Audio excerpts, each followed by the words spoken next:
Hello and welcome to episode 13, the latest He United Talk podcast. As usual, I'm joined by Jordan, but this week I'd like to welcome Kieran back to He United Talk, who's our guest this week. So welcome, Kieran. Good evening, Tom. Good evening, Jordan. Good evening. So we've got a good episode coming up this week. I think in what's a big week for United. So I think we should just get straight into it. Just a reminder to follow us on Twitter and Instagram at He United Talk, and tweet us your thoughts on the episode. Just a reminder, if you are listening after the Sevilla game, because it's the double game week, then skip to around the 30-minute mark for the Chelsea preview. So the key topics that we're going to discuss this week are, we're going to go over United's 2-0 win at Huddersfield in the FA Cup 5th round. We're going to do a topic on Scott McTominay, and then we're going to look ahead to Sevilla away and then Chelsea at home on Sunday. So to start with Huddersfield, United advanced through to the quarter-final of the FA Cup following a 2-0 win at Huddersfield on Saturday evening. Firstly, guys, what did you make of the performance? Efficient. It wasn't the best, it wasn't the most exciting, but we went there earlier in the season in the league and it was a disaster, but it was a lot more composed at the weekend, and we're into the quarter-final now, and we've got a nice draw, so I think we can be happy with how it turned out. Yeah, I thought it was very satisfactory. We looked confident from the word go. Got that early goal, which always seems to kill teams off early, especially Mourinho. Under Mourinho, we seem very confident when we get a first goal, which was a great team goal, rounded off with Lukaku's wrong foot, which was pleasing to see. I thought it was very similar to the previous rounds against Derby and Yeovil, where we looked in control right from the start, and not pretty, but I thought we portrayed ourselves in a very comprehensive manner, and through to the quarterfinals. So can't ask for much more, really. Yeah, I think it was a job well done. I mean, like you both said, we didn't really play brilliant, but I didn't think we played badly either, especially in the second half. The second half was much better than the first half, but it kind of reminded me of a traditional United away performance, maybe back to the Sir Alex days, where we kind of grinded out the win and scored some really great counter-attacking goals, which I thought was a really big positive. We led after 2 or 3 minutes following Lukaku's early goal. And as Kieran mentioned, and as we've mentioned before on the podcast, when we score first under Mourinho, we do hardly ever lose, and that was the case again at the weekend. But I think getting ahead so early makes such a difference, doesn't it? Yeah, big time. I mean, you look at the Spurs game and how that turned out when we went behind early. It was a big difference when we go ahead early, and I wasn't confident into the game. Yourself last week, I said I thought it would go to a replay. I stuck to that at the weekend, despite the excitement of Eric Bailly coming back. But the news of Pogba being ill on Saturday morning didn't sound great either. So I was worried about the midfield. I wasn't expecting Matic to play, but Matic had quite a good game, I thought. And the midfield was pretty good overall. They weren't overran like they were in the last couple of away games. And the three seemed to work really good. Yeah, I mean, we've been asking for the formation change for weeks, Jordan, and we finally got it on Saturday. Jose switched to the 4-3-3, what we've been asking for, what the media have been writing about. Personally, I thought we looked a lot better. I really like the formation. I think we've got to stick with it. I think it gives the team good balance, a good threat on the counter-attack, as we saw on Saturday. Well, Kieran, I'm keen to hear your thoughts on the formation. As me and Jordan have been discussing it for a number of weeks now, do you agree with the change to 4-3-3, and what do you think it can give us going forward? Well, interestingly enough, last time I was on the podcast, I did say, given the choice of 4-2-3-1 or 4-3-3, I probably would edge towards 4-2-3-1, but I am ever more leaning towards 4-3-3 for what you just articulated, really. Initially, we discussed how it gives Pogba a bit more of a free role, having that little bit of extra cover in midfield with Matic, whether it be Herrera or McTominay, as we have seen in the last couple of games. But Pogba didn't play on Saturday, and even without Pogba, I think we do generally look a bit more balanced, and We look comfortable when shaping up for possession. The inclusion of Alexis Sanchez is also works well with the 4-3 because he's a player who loves to get the ball early. He loves to run with the ball. He loves finding a through ball. So it gives him a bit more freedom as well, having the extra person in the central midfield with one less person up top. Gives him a bit more of a free role, and he's just so good with the ball. And I think he will be key to any success we have in the latter part of the season. I guess the only downside is the sense that having that extra man in the central midfield means one of the attacking players has to drop, whether it be Martial or Rashford or Lingard, all of which have played very well this season. We said just before how impressed we all are with Jesse Lingard this season. Martial's having a much better season than last season, goals and creativity. But the most successful sides do have these selection headaches, and at the moment I'd definitely go 4-3-3, particularly now we have Sanchez, who does like that bit more of a freer role at the top. So yeah, definitely a formation that we should stick to now, I think, personally. Yeah. Jordan, your thoughts on the system on Saturday? Yeah, I agree completely. It just was a lot more. It made the performance look a lot more professional, I think. It wasn't repetitive. There was something different each time we seemed to go forward. It wasn't always, out to Mata out the right and then going back and then sideways. It just seemed a bit more exciting. The counter-attacking play was brilliant. The 2 goals obviously came from that. And even in the second half, it seemed to be a bit of a diamond. So I think he might have been experimenting a little bit, Mourinho, and I think it's something that we could be seeing more of maybe in the Champions League this week. Yeah, let's hope so. Interesting points there. Let's talk a bit about Lukaku because I'm keen to get both your thoughts on this one. 2 fantastic goals on Saturday. I tweeted after the game that I thought we saw the real Lukaku on Saturday, making real powerful runs behind the defence, and that's the Lukaku that we saw at Everton, and when we signed him, that's the Lukaku that we thought we were going to get with the powerful runs and the strength. Firstly, Jordan, what did you make of Lukaku's performance on Saturday and his goals as well? I thought he was really good again. I know he was given man of the match on BT. And I think by the fans, probably wasn't my man of the match, but I thought he was quality.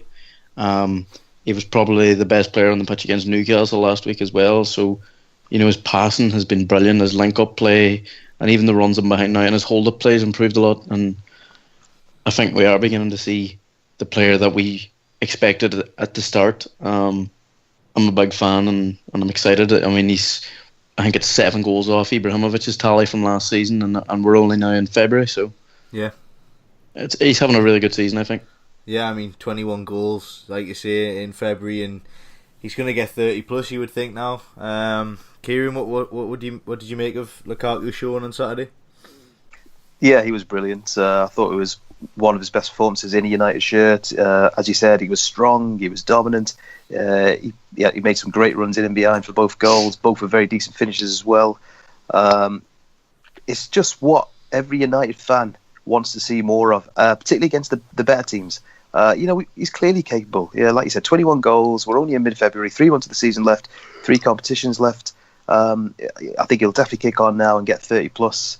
I just thought he was. It's the Lukaku that we've been crying out for, and that we have seen from time to time. Yeah. This latter half of the season, we have seen him play very well. Not like as Jordan mentioned there, he probably was the best player in what was a dire performance against Newcastle. And I think going back to the formation, having 4-3-3 where he hasn't got 3 players behind him, but just the 2 who are primarily on the flanks, he comes a bit. You see him a bit deeper, wanting the ball, and he can run with the ball. He's powerful. He can make a pass. He can assist as well. Yeah. So I think we get the best out of Lukaku with the 4-3 as well. And I think the last Saturday was synonymous to that. He was brilliant. Yeah, and Lukaku was given man of the match. I thought we did have a number of good performances. I thought Sanchez played very well in the second half. Quite quiet in the first half, but definitely grew into the game. I thought Mata had a really good game. Which did surprise me a bit because I did think the 4-3-3 would maybe veer Mata out of the side. In the 4-2-3-1 it kind of suits him with the number 10 and also the right wing position. I thought maybe in the 4-3-3 it wouldn't quite suit Mata, but I thought he played very well. I thought Carrick did well. McTominay, who we'll get on to in a bit, was very good. And to be fair, after we did give him a large amount of criticism last week, myself and Jordan, I think it's fair to admit that even Chris Smalling had a very good game. Smalling, yeah, like I said, took some real criticism in the last week, and we did give him some on last week's podcast. But he certainly defended very well, didn't he? It's almost as if he heard the podcast last week and heard the choice words that came from both of you. And he defended really well. He made that interception, which subsequently, started the move off for the first goal. I think it's a performance that, deep down, we as United fans know Smalling can deliver on his day. We don't see it every week, obviously, and he's always known for his mistakes. But he defended really well, and he does come in for that performance from time to time. Yeah, I mean, we did mention last week, he is capable of a good defensive performance. Like you said, we've seen it. But I think the fact of the intensity of the frustration last week was just, I think it was more of the dive, to be honest. I think I was just quite embarrassed by the dive. It frustrated me. But, I mean, hopefully we'll discuss it towards more the end of the season. But for me, I mean, he's still not... he's not the future for us, but I mean, he did play very well at the weekend. I'll give him that. In the defence, it was great to see Eric Bailly return, as Jordan mentioned earlier, and I can't wait for him to get back into the starting 11. To be honest, after a couple of poor defensive displays at Newcastle, at Tottenham, and we'll get on to that later in the podcast when we're previewing the upcoming games. But very good to see Eric back. And overall, I thought, good win for United. A great away end too. I thought the fans were brilliant, and I don't think they stopped singing "We All Hate Leeds Scum." I think that went on for about 45 minutes of the second half. But I haven't got it out of my head. Actually, it's still in my head now. I was walking around work with this song beaming through my head. But I thought the fans were great, which was brilliant to see. It was good to see the fans running on the pitch, and there's a couple of good photos with Sanchez, and that's what the FA Cup's all about at the end of the day. And 4,000 Reds making a lot of noise, and I thought it was a good day. I enjoyed Saturday, and I'm really pleased that we've got through the quarter final. Just quickly on that, we've drawn Brighton at home in the quarter final. Get through that. We're at Wembley again for whether it be the third time under Jose. So I guess you would describe Brighton at home as the perfect draw for United, Jordan? Yep, absolutely. If I sort of wanted Brighton, but I wanted City at the same time, even though it's a bit too much to ask for and maybe too much of a task, because we need to win this competition this season. But Brighton is probably the perfect draw. Mm-hmm. I mean, for me, I similar Brighton City. I would probably, of course, you'd rather face City at Old Trafford, even though they've beaten us twice there in the past 2 years, than at Wembley. I would have said, but I think to try and knock them out earlier would have been better for us. But in terms of getting to Wembley, Brighton at home, I mean, we should surely get through that, don't you think, Kieran? Yeah, absolutely. Home ties you can never grumble about.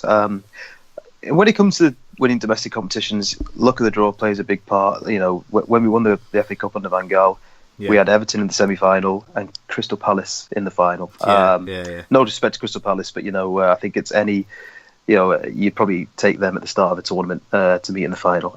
The way the draw's shaping out, it's going to be potentially Spurs, United, City, and one of Chelsea or Leicester, both of which are capable of winning the competition in the quarterfinals. So it's going to be a tough ask, whoever gets to the final. But we're still in the competition. We should make it to the semis now with that great home draw, and I think it'll shape up to be a good competition with the teams we've got left.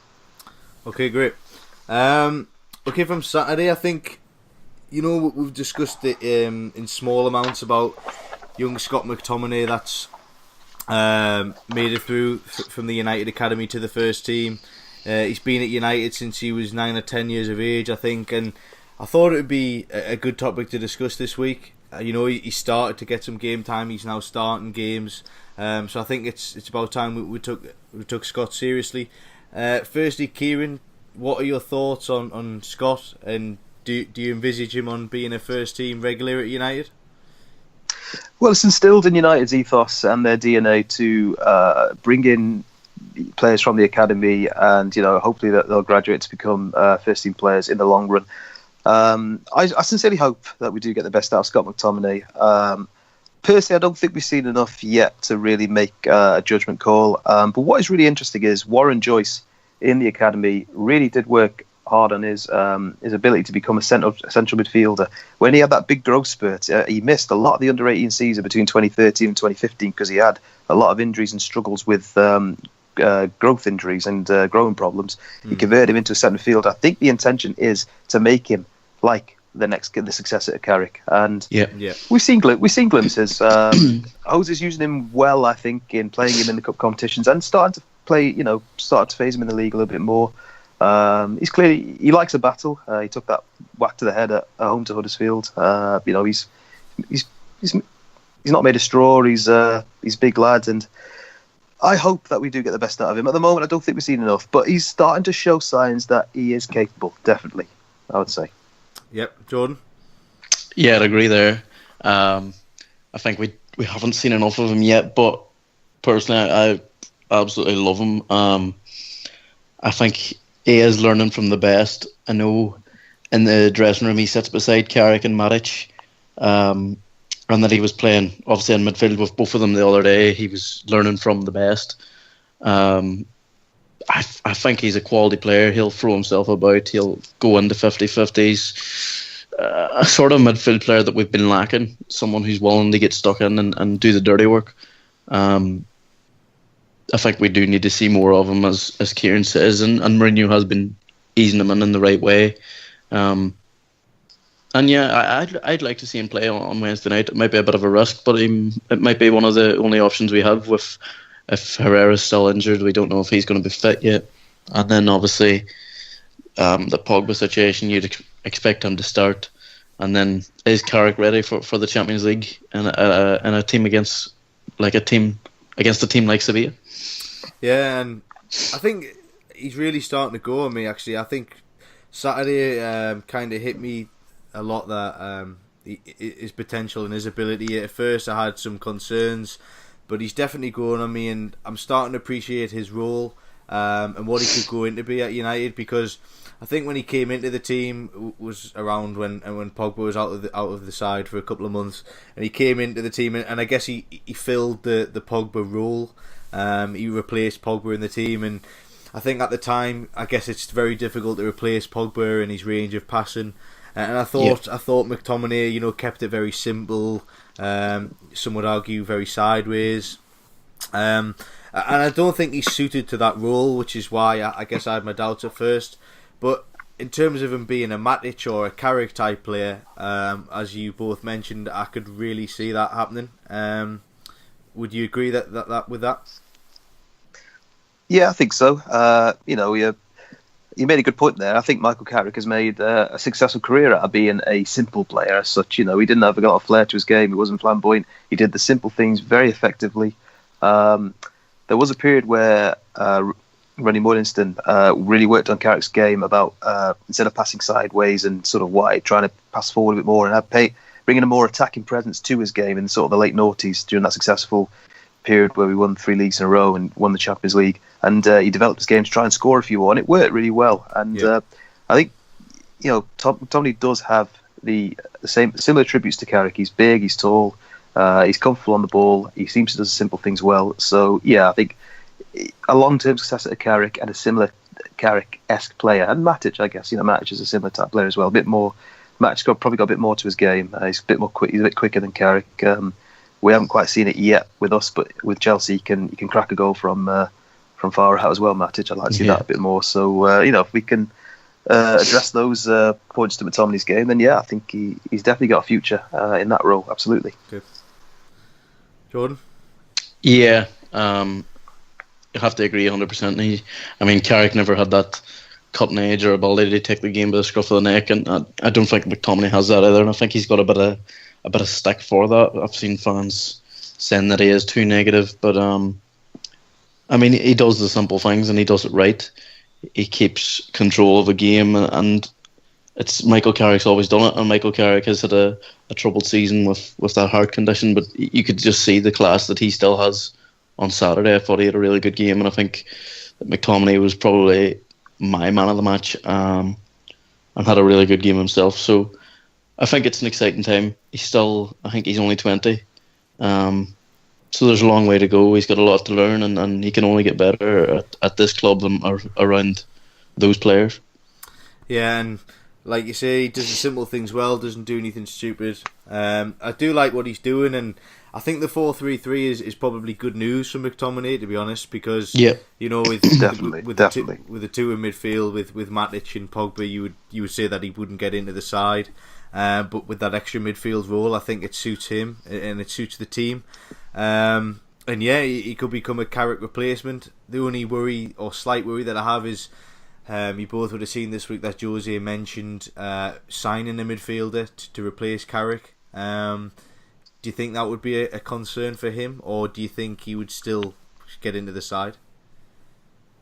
I think he would. I don't think he has anything to worry about, because you know, he is more of a physical player compared to Carrick. So maybe Mourinho could actually see him as sort of like a Matic replacement, but yeah. Time will tell. Okay. Yeah, and I think with what you got to remember about Carrick, even though he has had his struggles this season, he hasn't played at all.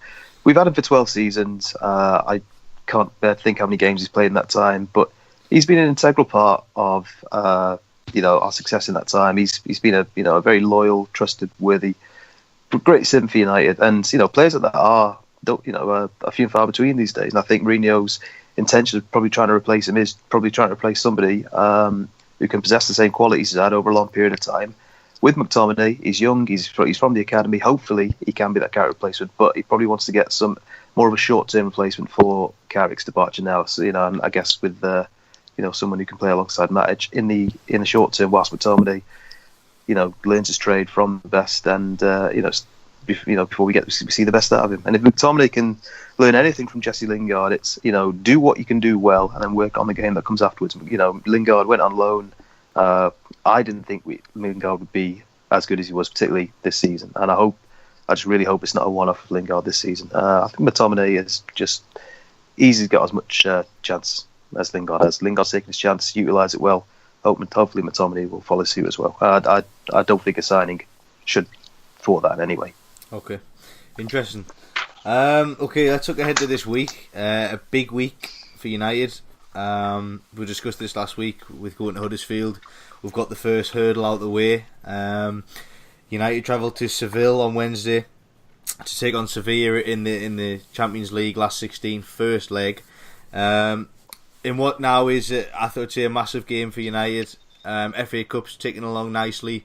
We're looking favourable to get to Wembley, but then you would say that the Champions League was probably more or the same priority as FA Cup. A huge game. The title's gone to City. We know that. But I think this is a nice tie, as me and Jordan first said when the draw came out. A nice city for our fans to go to. A very winnable tie, you would say on paper. We should get through this. Are you looking forward to this one, guys? I'm quite nervous for this one. I think Sevilla's home record's fantastic. I think they've lost once there in the last 12 months at home.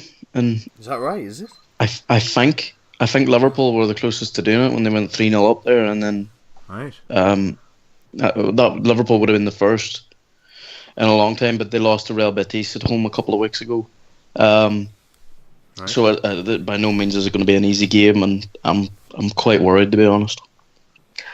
Well, I'm really excited. We've been waiting for this day ever since David Moyes was in charge, So it seems like an eternity, to be honest. And that was no biggie then. That is lost to Olympiacos. I know we eventually won that tie, but I'm expecting different things now with this tie, because we've got Mourinho in charge, who's a master in Europe, as we've seen last season and his previous record with Inter and Porto.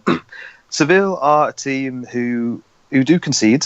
Contrary to Liverpool getting a goal difference of 17 in their group, Seville's was 0.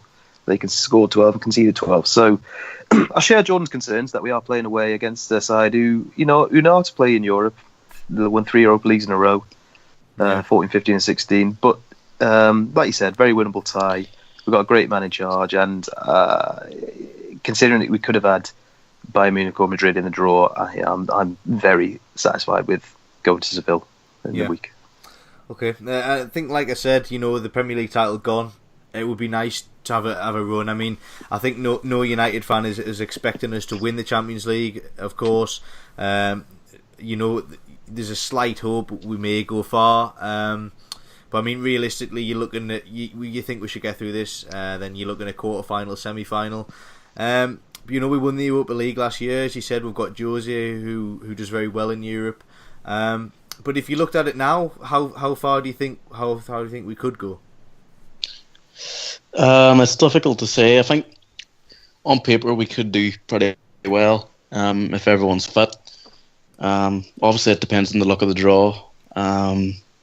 I think the quarter-final draw would be quite difficult. I think the ties that would be appealing for us now would be Roma or Shakhtar, and then I think even Spurs and Juventus. I think I'd be pretty happy with that. But everything else is a tricky tie. You want to play the big teams, obviously, but you want to go far. So yeah,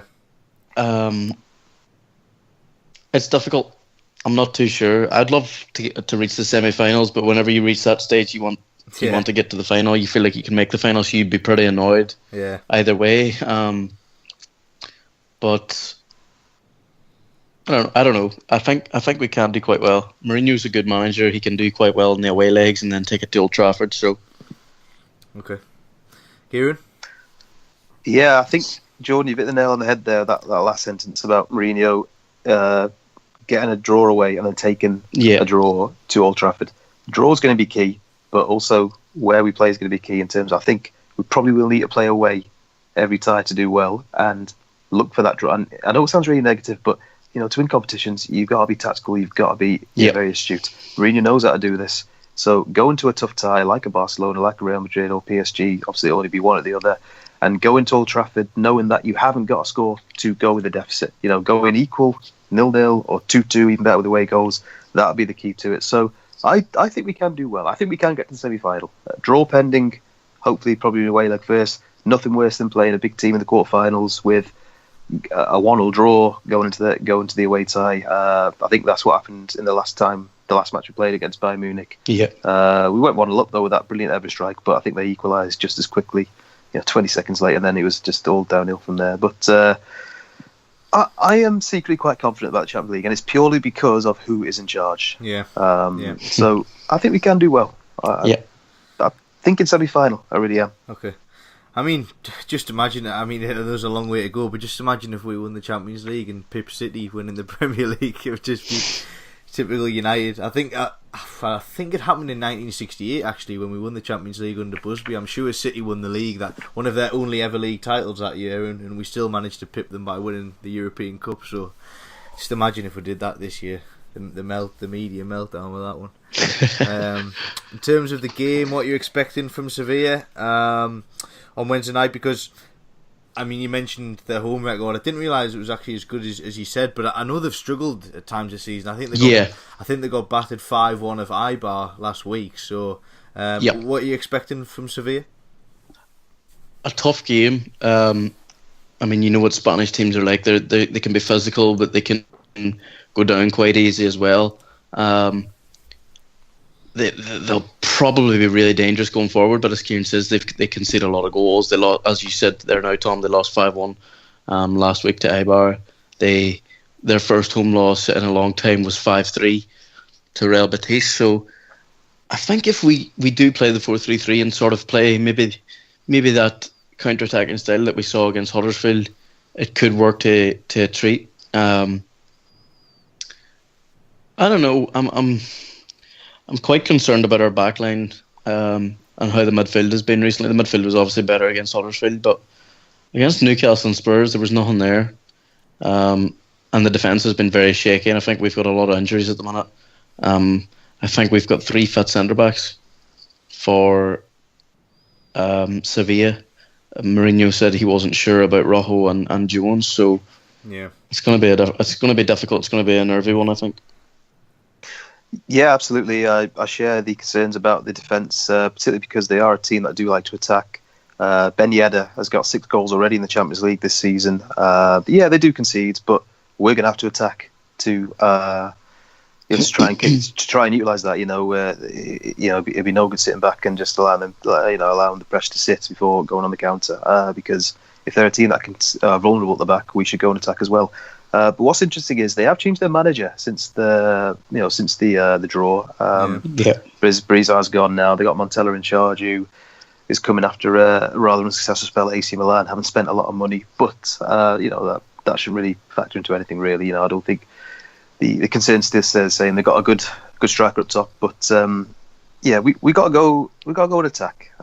If we do concede, we just got to score. We got to try and make sure it's a 1-1 or away goals are going to be key. I think absolutely. Yeah. Going to Old Trafford with a 0-0 will just invite pressure onto us. I'm not saying we should still be favourites if that's the case, but we've seen it too many times in previous year, particularly in the Fergie's era, where going away with a 0-0 and then conceding early on, that's not been in the script. I think I'm confident we should get through the tie, but it will be nervous. We haven't been in this position for 4 years, so for a lot of players it'll be quite unfamiliar. Okay. And how do you think we should line up on Wednesday, and what team do you expect Jose to choose? I'm expecting him to maybe go with a 4-3-3 or a 4-3-1-2, like he sort of did against Huddersfield, like how he switched it up to go with those 2 strikers. I would say De Gea, Valencia. I think Bailly is going to be in there, so I'm going to say Bailly and Smalling. Yeah, Bailly will play. Yeah, possibly Young at left back. I think Mourinho might go with him. I think he'll go with midfield 3 of Matic, Pogba, and McTominay. And he'll have possibly, I think, Lingard behind Lukaku and Sanchez. Okay, Kieran. Yeah, similar. I'd say. I definitely think there'll be 3 in midfield with Pogba, Matic, and McTominay. We'll hope Eric Bailly will be fit to play. I do think he'll play Ashley Young at left back. Absolutely. I think Juan Mata had a good game against Huddersfield. He was very unlucky with his not score. I think he might keep faith in Mata. Whether it's Mata or Lingard, they both bring different qualities to the game. But as long as Sanchez and Lukaku are there, they'll be the big threats. That's where creativity and goals will most likely come from. I'd go with a similar lineup definitely. I think he'll probably just edge it with Mata after his performance, but like I said, I'd be happy with either Mata or Lingard up top. So yeah, I think for me, although I think it seems quite unlikely, I really would like to see Sanchez on the right and Martial on the left and Lukaku through the middle. I maybe he won't play it in Sevilla, but I think there's a chance against Chelsea at home. I think Sanchez was, when he signed, we mentioned he could play left, he could play right, he could play up front, and I guess he's only been utilised on the left so far. But for me, I would like to see that Sanchez on the right and Martial on the left. But I've got to agree, I think it's unlikely. I think it's tough to choose between Jesse and Matt. Maybe Jesse because we're away. I think Matt. Well, I don't think Matt is really suited to away games in Europe. Mourinho likes to defend, likes to stay deep, and I think Lingard will have that work rate. So I think if I was choosing between them two, I think I probably would go with Lingard. But I would like to see Martial or Rashford, to be honest. But in terms of lineup, in terms of result, what do you think would be an acceptable result, and what do you think would be a good result for us? Well, a score draw would obviously be good. Take an away goal or 2. Yeah. Obviously, you'd be happy with a 1 going out there. It's different now since they do have new management. I don't think they are as good as at home now, but I think they have been under a rocky patch. But I'm seeing Sevilla winning this game 2-1. Okay. Oh God, you never predicted us to win. Kieran? Well, I think acceptable score draw, 1-0, 2-2. I think I'd probably take that now. Definitely 2-2. I'd take now, definitely. I think, but a good result, obviously. A victory, 1-0, 2-1. But what would be unacceptable is 0-0 because in a way, and this may sound crazy, but I think you guys might know where I'm coming from. I think I would rather probably lose 2-1, 3-2, than lose 0-0 because you go with that away goal momentum. You know the pressure's going to be on them. You know we're going to attack at Old Trafford. To go 0-0, although we'd still be favourites to win the tie overall, is just going to be invite so much unwanted pressure. So, but I think it'll be a game of goals. Definitely, I think 0-0 is probably definitely not on the cards. Two teams who like to attack and two teams who are, as we've seen, vulnerable at the back. Yeah. So, I think, as we mentioned, Jose, he knows what to do in Europe. I don't think we've got any concerns with 0-0. I mean, we haven't had that many. Even we've had a couple of part of the bus performances at Liverpool and City in the past. But I think with this one, I think he'll know that the goal is crucial. And like you say, I think for me, anything better than a 2-1 defeat, or even a 2-1 defeat's not the end of the world. Absolutely. But anything better than 2-1. I think we could say that that's good. Okay, so following Sevilla, we entertained Chelsea on Sunday at Old Trafford. Our third game in a week in the third different competition. As we've said before, the Premier League's gone. Still a big game, but I think some would argue we're still in the fight for top four. I think, in my opinion, I think we're safe. I think we'll definitely get top four, but I think now for United it's really all about trying to nail down that second place, isn't it? Yeah, absolutely. It's sort of coming ahead of everyone else who is in contention for second. Obviously, top four is the priority, but you would rather come second or third than fourth, so you don't have that preliminary qualifying round that you have to play in sometimes as early as late July. So coming second has got to be the target now. Absolutely. I'd have to agree. I mean, we were in second quite comfortably for a few weeks, and a couple of bad results, and all of a sudden Liverpool are 2 points behind us. I think those other teams will mess up again. Liverpool, Chelsea, Tottenham will obviously have the occasional slip up, and I think Arsenal are completely, just forgotten about now. But I think we'll be okay for second place. I think the Chelsea game will be a bit of a tense one. Obviously, Mourinho and Conte coming head to head for the first time since the whole press conferences and the digs at each other, the whole match fixing comment from Mourinho. But I mean, I think we have to finish second place. Yeah, I think for me, I think it's about using these remaining games as a so-called mini season. I think Gary Neville mentioned it a few weeks ago on Sky Sports, and I think you look at United and he said that we're more of a team of individuals at the moment, and Jose's got to use the final 10 or 11 games of this Premier League season to try and mould the team and I guess build a platform that we can use for the FA Cup and for the Champions League, and trying to find that strongest 11 if we're going to go forward with this 4-3-3. I guess, like you said, Jordan, he's got to experiment a bit and really experiment with the team and the 4-3-3. Would you agree with trying to make it a sort of mini season to end with?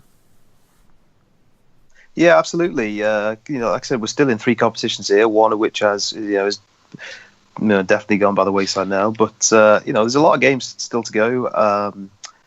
To win the Champions League, you have all the additional games, as well as trying to compete for what is now second place. With teams who, as Jordan said, are a lot closer to us than they really should be, given some of the points you've dropped in recent games. So yeah, absolutely, it'll be exciting, but it'll be very interesting as well because he really needs to utilise the resources he has well to compete in both. We really need to look at winning at least one of those competitions. One of which will be a lot more simple than the other. But it's we've got to build a platform now to try and get second and win a trophy as well. I think that'd be a decent season. I think I'd have taken it at the start of the season. Yep. Jordan?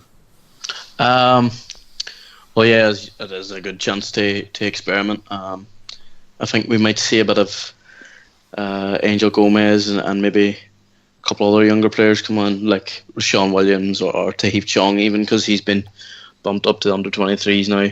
But I don't think we can let our heads drop completely in the Premier League. I mean, there is obviously still something there to play for. You'll see different players being rested if the Champions League does come a couple of days later, or the Champions League is a couple of days before. And it's something that we can use really to build confidence for the players going into midweek. I think Lukaku, if he's coming up against a smaller side, can get a couple of goals, and say going into that second leg against Sevilla, he'll be brimming with confidence. And it's the same with players like Ibrahimovic. If he's fit, whenever he's fit, if he can get some goals and try and help the team to go far at the end of the season. Yeah. You made a good point there, Jordan, actually, because as we saw the last stage of last season, when we started to believe we could win the Europa League, we got to the quarterfinals, and we had that. We drew Celta Vigo in the semi. He started to prioritise the Europa League over the league, then, didn't he? He knew that finishing the top four might have been out of reach, and he changed his priorities. So the way the season shaped may be dictated by how well we do in the next two rounds of the Champions League. If we get to the Champions League semi-final and Mourinho starts to believe and instills the belief in the players, he may suddenly all think, well, maybe getting fourth and getting to the Champions League final is more the priority now, as opposed to solidifying second and maybe not reducing the chances of getting and do on the Champions League. So yeah, it's we don't know how the season will shape up, but externally from the competitions in Europe and the FA Cup may dictate that. Yeah, and I guess last season with the Europa League, I guess it was easier because I guess he accepted top four was gone. So Europa League was the only way. I guess it's a bit like Arsenal this season. I think this year, he's still got to balance it because we're in the running for second. So I don't think he can, like you say, Liverpool only a couple of points. I think whereas last season he kind of accepted that the league was gone, and I don't think this year he could do that. I think he's still got to play a stronger team in the league as well as the Champions League. But yeah, I think by the time the semi-finals come, I think we'll know if we're going to be in the top four or not. So yeah, I think that'll be interesting to see how that one pans out.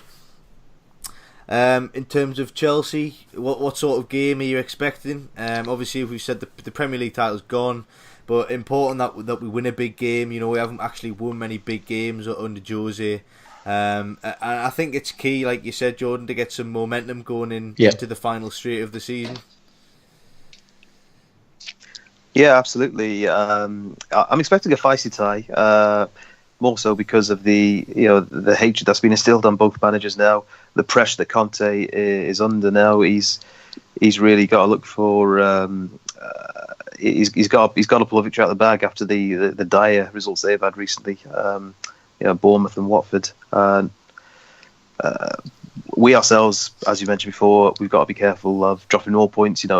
It's all very well, let's say we draw. It's all very well Chelsea not getting ground in us, but then Liverpool are a lot closer to us than Chelsea are. And if Spurs have a couple of victories whilst we drop more points, they'll be hot on our tails as well. So there's a lot riding on it. And I know it's only mid-February, but it's a big game. It's a big game for both clubs, and I'm expecting a very feisty tie. Chelsea, they're always a team I'm concerned about, especially when we play at Old Trafford. I think they've won at Old Trafford more times than any other team. They're the team that, at their home ground, they've won a lot more than us. We've beaten Arsenal more times at the Emirates than they've beaten us, but Stamford Bridge, Chelsea we very rarely win there. So always pose a massive threat, Chelsea. Yeah, it's a tie I never usually look forward to. I know growing up it was always the tie where it was usually deciding the league title. I remember the 3-0 defeat at Stamford Bridge in 2006, obviously. And even the season after, we actually got a guard of honour at Stamford Bridge. But it's not that close anymore between the teams. I mean, the last time we won the league, it wasn't Chelsea who was close to us. Whenever they won the league last season, we were way off. But it is a huge game. We can't afford many slip-ups. We've got Chelsea, then Palace away, then Liverpool in the league. So we really need to get a bit of momentum going. And that's not just because of the Champions League and FA Cup. We want to finish quite high in the league. We want to stay in second, and Liverpool are breathing down our necks at the minute. So it's a must-win game. It's going to be a tight game. But I think we'll win. Yeah, I think, if we get a good result in Seville, I think the game will really be exciting then. If we lose, I mean, say we lose 2 or 3-0 in Seville, I mean, the Chelsea game then becomes, I guess, less exciting, more worrying. But if we go to Seville and we manage to scrape a 1-0 win or a 2-2 draw, then it makes Sunday that much more exciting, I think. And surely, I think it would be nice to get one over Conte, and if we go and beat them 2 or 3-0 and get him right under pressure, and I think Jose would love that as well, wouldn't he? Yeah, he'd love it. He loves a local rival, Jose. He loves getting under people's skin. As I think, as we can vouch, when he was Chelsea manager, he was very much hated by United fans. Always well respected, absolutely, but he's a type of manager that opposition fans love to hate, as we can verify. But it'd be sweet for Mourinho to get a victory over Conte. And would you change much from your team to play Chelsea? Would you change much from the team that you mentioned to play Seville? And if so, what changes would you make? I mentioned I'd definitely play Scott McTominay in a 3-man midfield against Seville. I'm not saying I would automatically drop him for Chelsea because it's a game out of his calibre. I don't think that's the case at all. However, I think, given the vulnerabilities Chelsea we've seen these days, this season, conceding 3 to Watford in space of 10 minutes, the last 10 minutes, they're clearly a lot more vulnerable in the back than they were last season. So I think with that, I may be more inclined to go 4-2-3-1 and maybe have that more attacking player at top. Have all 3 of Sanchez, Lingard, and Martial, and/or Rashford maybe behind Lukaku, and just have the one player with Pogba in midfield, just so that we've got that extra presence at top, I guess, to go at their. They love 3 at the back, so if they have 3 at the back, let's have 4 at top. Make it difficult for them. Yeah, I have to agree. I think maybe rather than Pogba in a 2-man midfield, we could maybe see Pogba higher up in a 10. Just to make it a bit more interesting, so Mourinho can maybe shore up that midfield, maybe bring Carrick back in, or even Herrera fit, because Herrera was fantastic against Chelsea last season. He had a goal and an assist. I think they'll because I think we'll lose in midweek. I think there'll be a bit of a reaction. I think we might go on and beat Chelsea 3-0 this weekend. Wow, so getting beating Sevilla and then thumping Chelsea. Yep. Interesting. Okay, what threats must we look out for from Chelsea? Obviously, they've got Hazard, who could hurt us a lot, do you think? Yeah, Hazard's always a big threat. He's scored a fair few goals against United in his career as well in a Chelsea shirt. But they've got quality all over the park. I think Willian is a very underrated player. I think I'm glad he doesn't, because I think they'd be better if he does, but I think he should start more for Chelsea personally. I know Morata is sort of out injured, but the few games he has played, we've seen his quality. I don't know if he'll be fit for the game, but they pack their midfield with players who can pass the ball, with Fabregas, Alonso, Kante. It's not remember he's the reigning PFA Player of the Year. He's a brilliant player. He scored the goal in the FA Cup last season, which dumped us out of the competition. So we can't underestimate his qualities. He scored in the league as well. Actually, good God, I think he's only scored 2 goals in his career, and they both come against us. But Yeah, watch out for himself. But no, they're the current champions for a reason. They're very different this season, but they won the league last season without having any European distraction. That was a big factor in them winning. But they've still got quality all around the park. So we've got to be wary of and not be complacent in any way, because they still possess a threat. Okay, yeah. Jordan thinks we'll win 3-0. Kieran, are you hopeful? Are you You're more think we'll positive win. than Kieran? I think we'll win, but I don't think we'll be that comprehensive. I'll go 1-0. Not a scrappy 1-0, a classy game with defences blocking each other out. But I think we will win by 1 goal, though, definitely. Okay. I don't think I should give my prediction for Seville, but I think we'll win in Seville. I've just got a good feeling. I think maybe 1-0 or 2-1. I do. I think the performance on Saturday, even though it was only Huddersfield, and just the change in formation, the difference that it made, I'm feeling pretty confident. I think we'll do well in Seville, and then I think if we get a good result in Seville, I do think we could beat Chelsea as well. Maybe I'd go 3-1. I think I'd like to see Lukaku score against Chelsea and see if he reacted if he celebrated as well as he did against Everton. But yeah, I'm pretty confident on this week actually. So yeah, we'll see what happens. So as normal, I'd like to thank everyone that's listened to the episode. Remember to follow us on Twitter and Instagram, and get in touch with myself, Jordan and Kieran, and give us your thoughts on this week's episode and the upcoming games against Sevilla and Chelsea. And it'll be also interesting to hear your thoughts on Scott McTominay as well. And did you enjoy the three of us being on this week? It's the first time that we've had three hosts on Here United Talk. Did you think it worked? Did you prefer it? Let us know. It'd be good to hear your thoughts. I've certainly enjoyed it. And as always, if you'd like to donate to Here United Talk, please see our Twitter account for the GoFundMe link, or get in touch and we'll gladly send you that over. We'll be back the same time next week, and next week we're hoping to have another bit of a special episode. We're hoping to have a representative from Stretford End Flags on the podcast. I've been in touch with a guy from them over the past week, and he's happy to come on, so that should be a good episode actually. And we'll be discussing the atmosphere at Old Trafford, of course, and what Stretford End Flags are trying to do. So yeah, be sure to tune in next week, and also to discuss the results and performances from this week at Seville and against Chelsea. And then we'll look forward to Crystal Palace away, which is the Monday Night Football, I believe. So thanks Jordan, thanks Kieran, it's been good, and it's been a pleasure. Yep, absolutely. And thanks to you all again for listening, and we'll see you next week. Goodbye. Bye bye.